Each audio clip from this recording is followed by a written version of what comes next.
They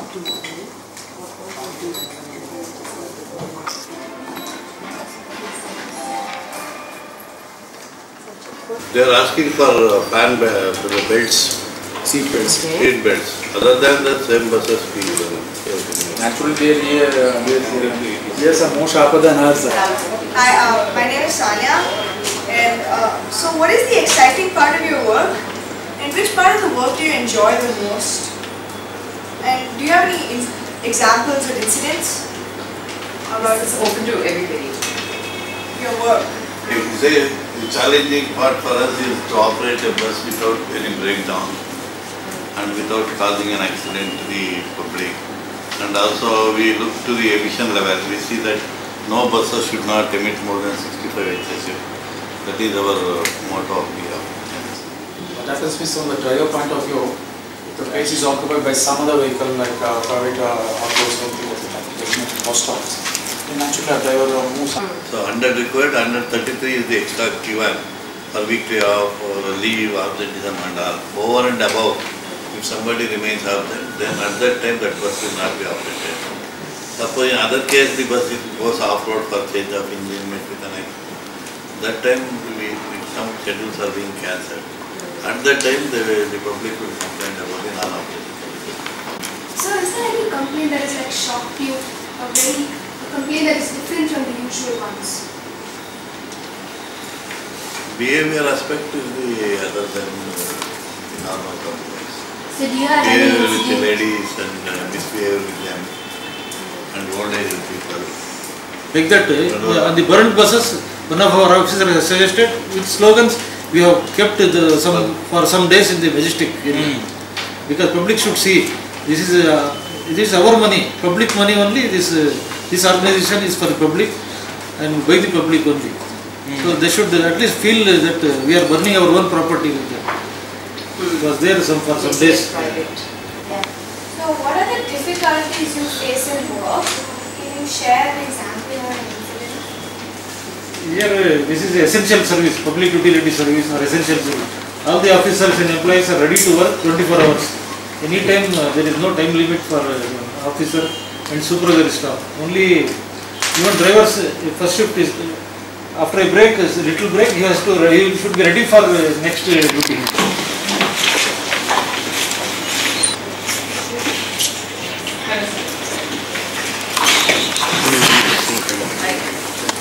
Shreya, sit. My name is Shreya, I'm from Westart, and may I know what you work in the business? What's your role? I head the organization. I'm the Chief Executive Officer called the Managing Director. And so I look after the whole thing. Okay. What is the exciting part of your work, and which part of your work do you enjoy the most? So the exciting thing is that half of Bangalore depends on you to move from one place to the other, and so you are touching almost like good 5 million lives every day, which is a huge responsibility as well as something which keeps you going. So yeah, it is like a mission actually. You know, you have all kinds of, I think whatever issues one can face in this one organization, all of them are represented. It could be mechanical issues pertaining to maintaining of your fleet and running the buses every day. So to take a team of about 37,000 people together in one direction is a very big task. So that experimenting new things and innovating is what actually is the most exciting, I would say. Fourth question. Hi, I'm Mara. What are the difficulties you face in work? Can you share an example or an incident? You share an example because I want to create a scene of the example. Okay. So difficulty, as I said, human resource being the biggest component, and it's a very unionized organization. They have a whole lot of unions in the organization. So sometimes it gets difficult, you know, it could be a small personnel related issue, but when sentiments run high, and when everyone gets together, it takes a different turn altogether. So union is actually a group of people basically coming together to fight common cause, and normally all union activities are related to working conditions of the employees. We had a strike the other day. So all the unions across the country actually, they came together to protest against some of the a new act which is being brought into, which will be implemented soon. One of the most important ones which they feel would affect them directly is the quantum of punishments which has now been prescribed for various road offences. So earlier the penalty imposed was not very high. Now if you see in India, the idea of having these penalties in place is that roads in India are not safe and the accident rates are very, very high, probably the highest in the world. So, of course, when it is a bigger strike, things are in a very different thing. But there are smaller incidents actually which become sometimes difficult to handle. For example, somebody for his own personal reason or for some other stress would, take the extreme step of committing suicide. Immediately the depot comes to a halt, and everything is shown as if it is only because of work pressure that this has happened, So it's a very tight rope that you have to walk on. You have to ensure that their sentiments are not hurt and yet, see that the discipline is not compromised. And also this is an organization that is not, though it is like a government corporation, but it is not directly supported by government. So we are completely running out of our own earnings. If we don't run the buses, we don't earn. And in this sector, if you don't have business, if you lose a day's business, it's lost forever. It is not something that you can make good the next day. So there is a formula to arrive at the ticket rates. It is basically linked to the cost of operation. So we calculate what is the cost that we incur for running the bus for 1 kilometer. And this cost is derived from cost of course, the biggest two components are fuel and salary. About 40% plus goes towards salary and another 35% towards fuel. So 75% of our cost is just salary and this thing. Then we pay taxes, then we have maintenance and all other overheads put together. So we come at a cost per kilometer. And based on that, we decide the ticket rates. And every time there is an increase in the cost by 0.25 per passenger per kilometer, we go in for a fare revision. Ticket in Bangalore is definitely expensive. The Delhi government is supporting BTC in a very big way. BTC is only handling its own revenue? Yeah, we don't get a single penny from government. So in one sense it functions like a private. It's actually like a private business. In fact, Bangalore does have slightly higher fares, which to my mind actually government should chip in. Not because we need any support, we can still run the show and there are a lot of people still using buses. But Bangalore is such a congested city. If you feel the only big problem with Bangalore today is the traffic. So if you have to reduce traffic, you have to encourage people to move on to public transport. That's the only way to decongest the city.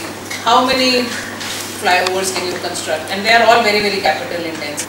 Danya has a question. So when you ever asked the government why they don't support you guys, was there any justification or something? Have you asked them? So traditionally, the corporations have kind of been able to support themselves with their internal revenue. So as long as the government also has limited money, they have to apportion it to various things. If something is doing well, as long as it's okay, you kind of don't feel the necessity to go out of your way to do it. Because anyways, there is so much demand for whatever government money that is there with government. Some commuters, would take up a fight with our crew for very petty reasons.